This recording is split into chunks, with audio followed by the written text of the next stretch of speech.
I'm going to talk next with Leyton J. Cougar, who is actually the executive director of Wild Spirit Wolf Sanctuary. He's also a former Port Angeles resident, graduating from high school here in 1979, and is out with a book about his journey with Raven, a 12-year relationship with a black and silver timber wolf named Raven. And Leyton, thanks for coming on today. Hey, thanks for having me. It's great. So let's talk a bit about, how did you end up from Port Angeles to what you're doing now? And then we'll get into your story with this wolf. Well, after high school, I left Port Angeles and went out to North Dakota for a while and ended up in Los Angeles.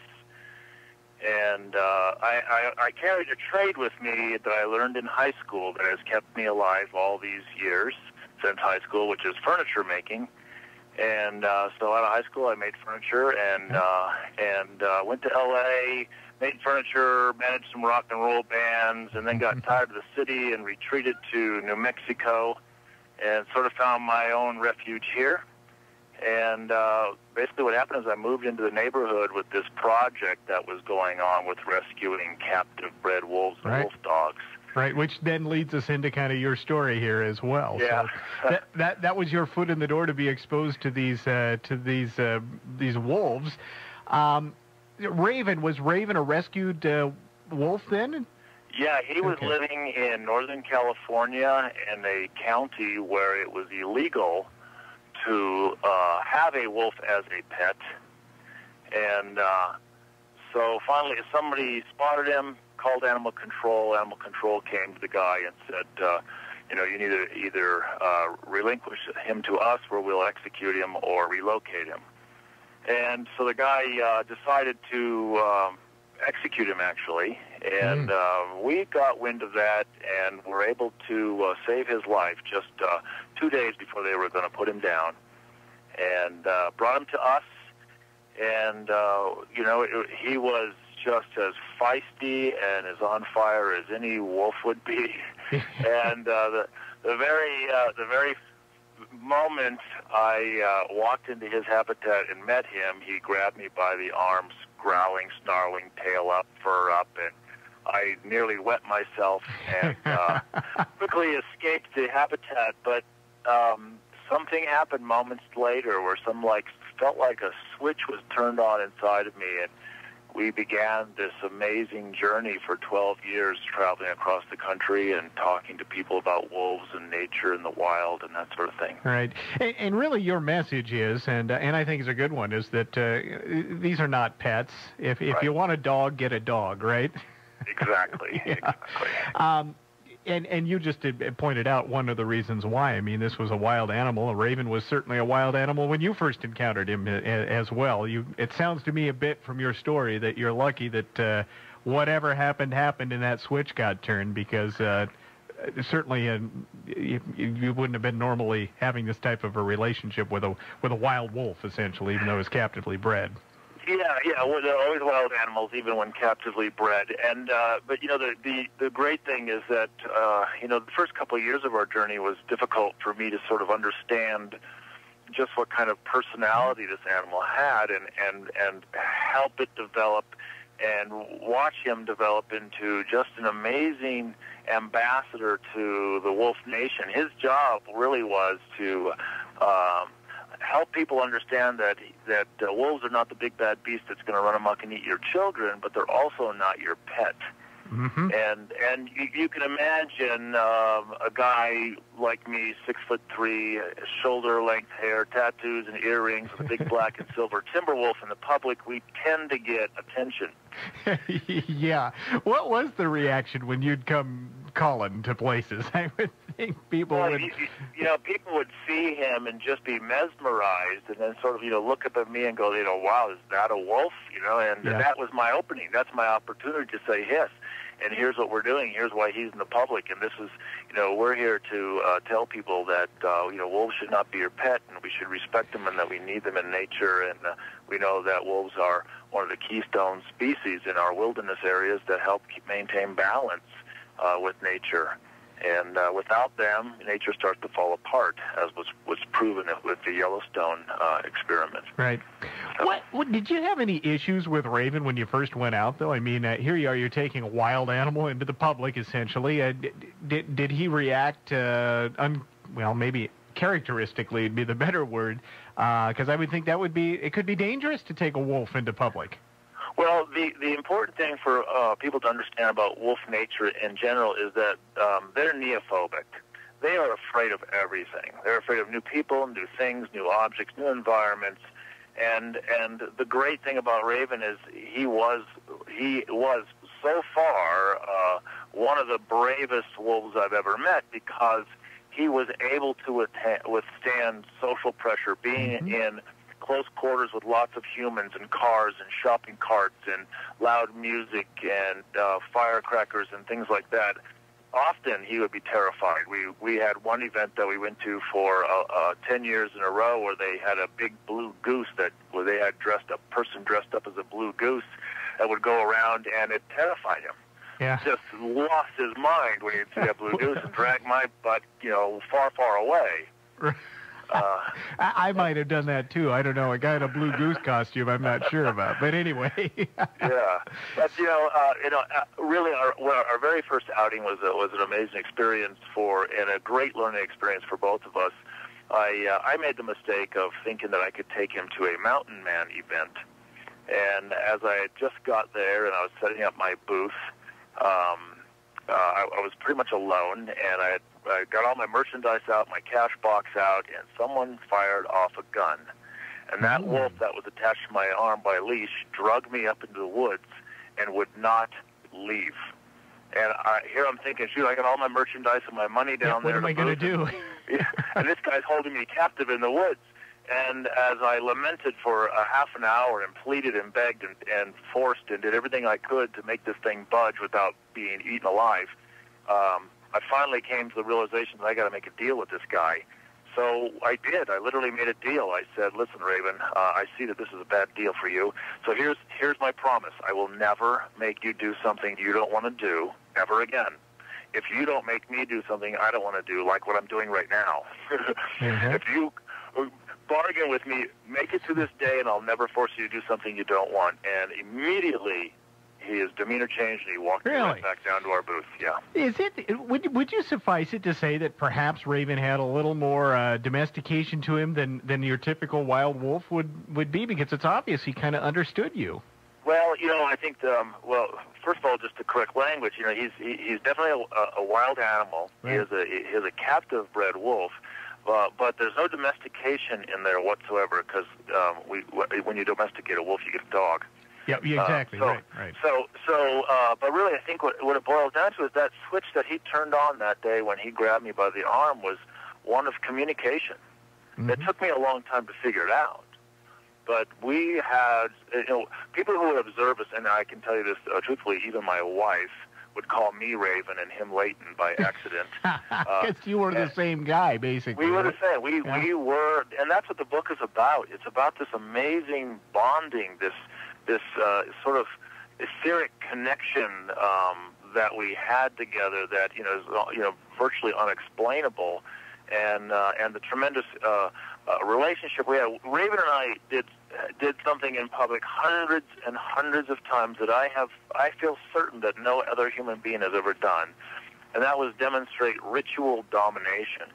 If you have dogs at home, everybody's familiar with the process. When your dog meets a new dog, there's this ritual they go through to see who's going to be sort of in charge or dominant. They go through different stages of putting a head over a shoulder and maybe one paw up on the animal's back, and then sometimes try to mount them or even take them down to demonstrate their dominance. And one day in a class, in an auditorium with a couple hundred kids, I was discussing this ritual that the wolf pack has to keep the alpha, so that the alphas stay in charge. They have this ritual they have with the entire pack. And as I was describing it, I could feel his eyes burning on me. And I looked over at him to my right, and I heard him say, "Why don't we show him?" and now the kids don't hear anything. They only hear my version. And I look at him, I say, "Are you serious?" Right now? He's like, "Yeah." And I said, okay, kids, he wants to show you. So I got down on my hands and knees and acted like a wolf, and we went nose to nose, and I growled and he growled, and then I put my chin over his shoulder, and I went grumble, grumble, grumble, and he thrust his chin over my shoulder, and then I put both my hands on his back like riding him side saddle, and I grumbled and growled, and he swiftly turned and grabbed me by the head. And mind you, I'm on my hands and knees, and he's growling as he pushes my head to the floor. And as my head's going to the floor, I look at the kids, and the front row of kids is moving to the back row of the kids backwards. The kids are just retreating backwards out of their chairs. And I literally had to pry his mouth off my head. And admittedly, I was a little nervous, but of course I didn't show that to the kids. And I said, now, who wants one of these as a pet? And boy, I tell you that was an illustration, wasn't it? Yeah. Well, you didn't. So you entered into that little episode not knowing what might happen, right? I mean, you just kind of went with what you thought you knew and hoped for the best. But you must have had some level of trust with Raven that he was going to let you out of this thing. Yeah, and definitely I did, or I wouldn't have been brave enough to do it. But and after doing it just truly hundreds of times, we've actually been in front of over 1 million people, and after doing it so many times, the trust level just grew and grew and grew, and that's what really demonstrated to people that in a way we had this sort of poetic dance that we would do together on stage. And let people could see that there was a genuine relationship. And when you look at the book, it's a small book, but it's got 120 full color photographs. The book is a beautiful book, and it's sort of a photo essay as well. When you look through it as the life story between us, and there's even photos there of that ritual domination that Raven and I did on so many occasions. And you can get the book at Port Book and News here locally as well, absolutely. Right? I should point that out. What do you think that you could have ever had this kind of relationship with any other wolf? I mean, when you were because you guys have your group has rescued other wolves, obviously. Yeah. This wolf was special, wasn't it? He was very special. Right now we have 3 what we call ambassador wolves. One that named Forrest that my assistant Angel works with. I don't work with him anymore. I did as a kid to get him trained and whatnot, but she takes him out in the public, and he's quite an amazing animal, but nothing like the Raven quality. And then I have 2 other Arctic wolves that I take out, but even the 3 of them combined don't make up one Raven. Right. I have one Arctic wolf that doesn't mind meeting people, but you don't come into his habitat or he's going to bite you. While I have the other one who wants you to come into his habitat, but he don't want to meet you on a leash. And they will both go out into the public, but I treat them different. I treat the public different with depending on which one I bring. One's hands off and one's hands on. And the difference between these 2 Arctic wolves is I hand raise them, and so they have a different sense of who I am. Raven thought I was equal, and these kids think I'm in charge. And so I can get away with things with these 2 kids that Raven would say, I'll bite your head off if you try that. You were constantly having to really think through what you were doing with Raven, probably at times, because of just what you said there. You were considered an equal, not a superior. Yeah, absolutely. And I can tell you, we've had I took him up to Vail, Colorado during the winter time to just be in the public with the wealthy and get their attention and get their pocketbooks to open up, and we spent 3 long, very cold days standing on concrete. And on the second night, we were both dead tired, and he decided to hop up into the bed I was going to sleep in. And I said, dude, get off the bed because that's mine. And he said, no, I've been working pretty hard too, And I deserve this bed. And we fought for about 40 minutes, and he won. Yeah. And I got the floor. That's too bad for you, but I guess that does illustrate things. You really felt like, is this like telepathy almost you had with him? I think we can describe it that way. I don't want to get too airy-fairy sort of thing, but I have to admit that it was, I could hear him in my head. Right. There was, he was mischievous. One day just picking up poo in his enclosure, as I had a little tiny hole in the back of the thigh of my jeans from getting snagged on some barbed wire.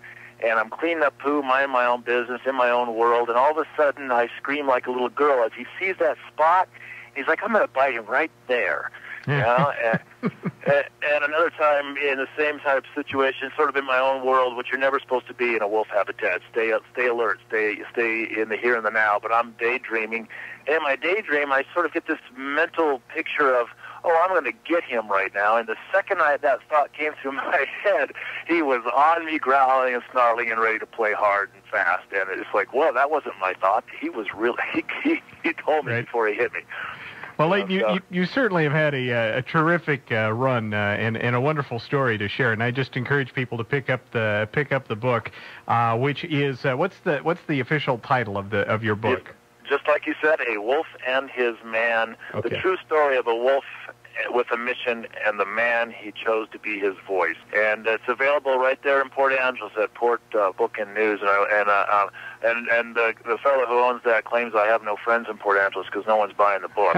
So get in there and pick it up. Get in there and pick it up and enjoy it. And it has lots of pictures, so you have no excuse, right? You can just look at the pictures.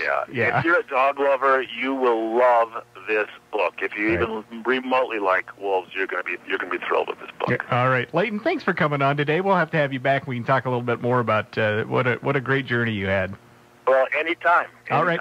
Thanks, Leyton J. Cougar there, Port Angeles resident, PAHS class of 79, and he is out with his book called A Wolf and His Man, the story of the 12-year relationship he had with that black and silver timber wolf named Raven. You can pick up a copy of the book at Port Book and News here in